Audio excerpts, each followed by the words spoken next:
Imagine this. You stay up until 2 in the morning listening to someone pour their heart out about how no one understands them, how the world has been cruel, how you are the only person who truly sees them. You hold them, you comfort them, you cancel your own plans, ignore your own exhaustion, and give them every ounce of emotional energy you have left. And then, the very next day, they look at you with cold, disappointed eyes and say, "You never really care about me, do you?"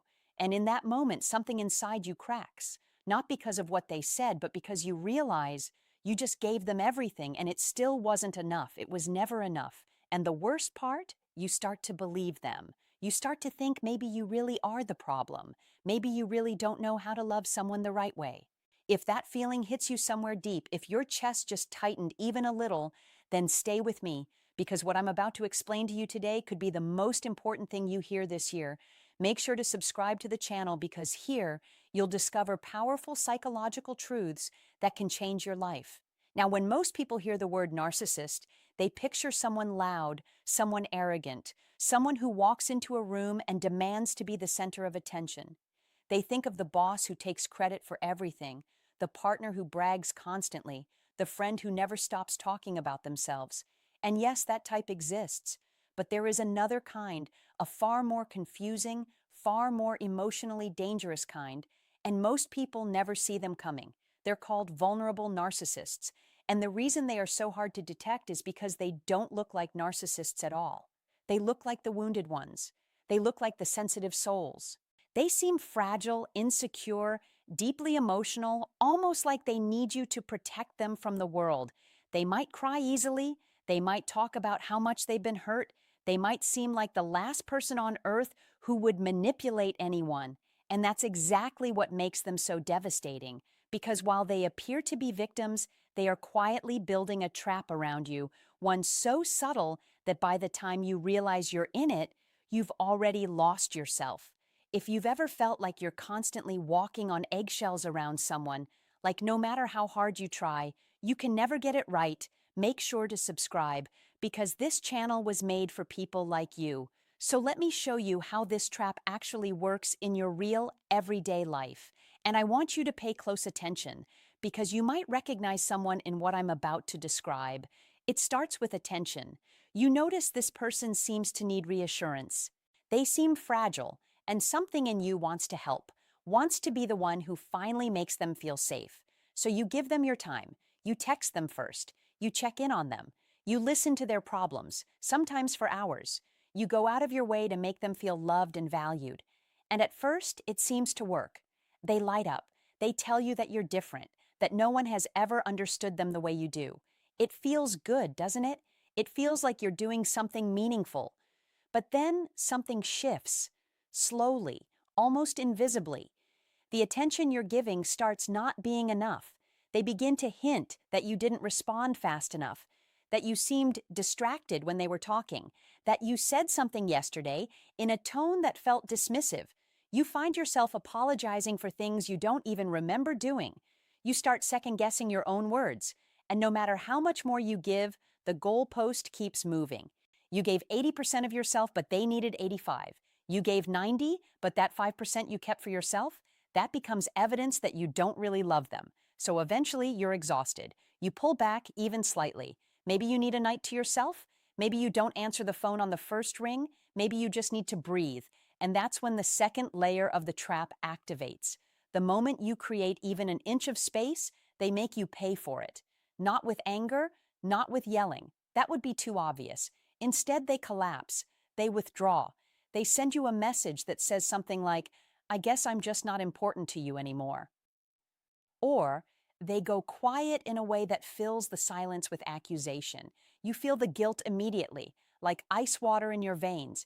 You weren't doing anything wrong. You were just existing as a human being with limits. But suddenly you feel like you've committed a crime. You feel like a terrible person. And so you rush back in, you apologize, you overcompensate, and the cycle resets. But here's where it gets even more painful. You decide, okay, I'll just talk to them about it. I'll explain how I'm feeling. I'll be honest and vulnerable. That's what healthy relationships are about, right? So you sit down and you carefully, gently try to express, that you've been feeling overwhelmed, that you need a little balance, that you love them, but you're running on empty. And what happens? Your words get twisted. Suddenly, the conversation is no longer about your feelings. It's about how your feelings are an attack on them. So you're saying I'm too much? You're saying I'm a burden? They take your honest, vulnerable attempt at communication and they flip it. Now you're the one being cruel. Now you're the one who doesn't understand. You walked in wanting to talk about your needs, and you walked out apologizing for having them. You walked in with clarity, and you walked out confused, wondering if maybe you really were being selfish. That is not an accident. That is a pattern. Psychologists call it DARVO, deny, attack, reverse victim and offender. The vulnerable narcissist has mastered this without even knowing they've mastered it. They genuinely believe they are the one being hurt because their emotional world is so centered on their own pain that your pain simply doesn't register. It's not that they choose to ignore your feelings. It's that in their internal reality, there is simply no room for them. And so you think, fine, I won't say anything. I'll just keep the peace. I'll go quiet. I'll absorb it. And now the silence becomes your enemy, too. Because when you stop talking, when you stop bringing things up, they sense the distance. And instead of asking what's wrong, instead of meeting you with curiosity, they fill in the blanks with their own narrative. You're pulling away from me. You're shutting me out. You clearly don't care anymore.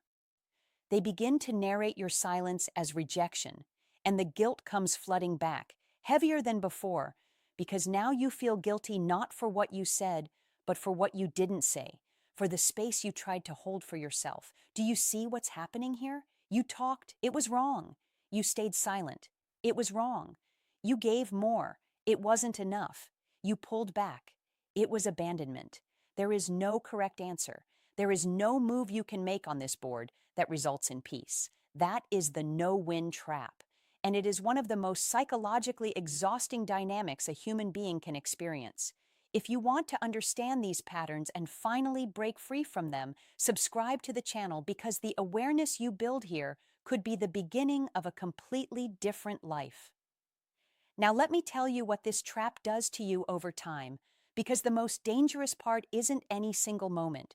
It's the accumulation. It's the slow erosion. Week after week, month after month, sometimes year after year, you are operating in an environment where your reality is constantly being questioned.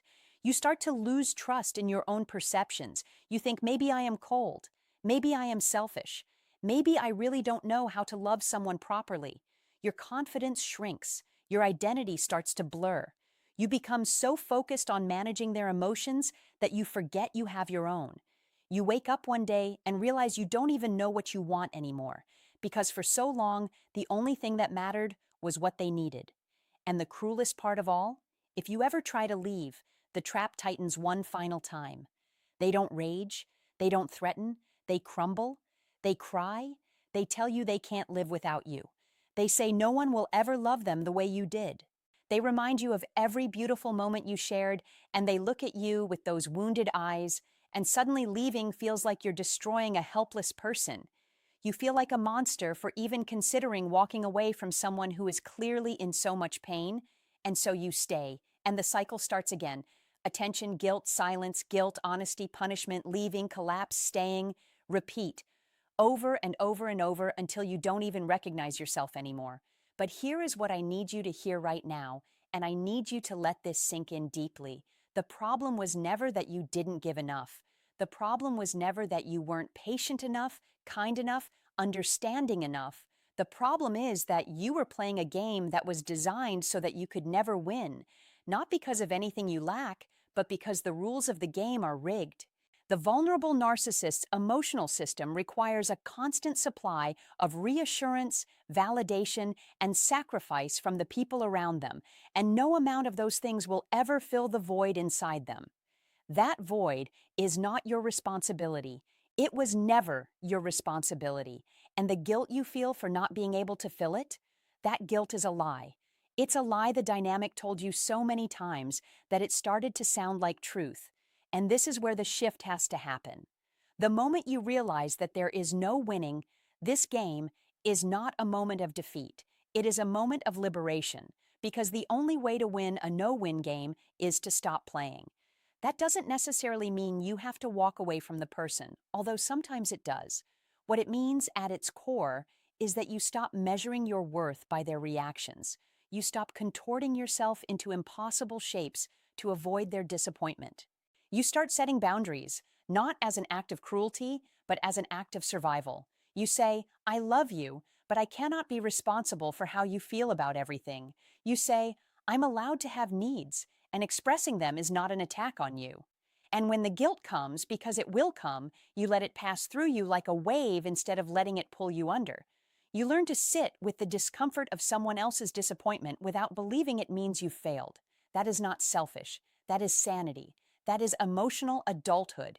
That is you choosing yourself after spending months or years choosing someone who would never, ever choose you back in the same way.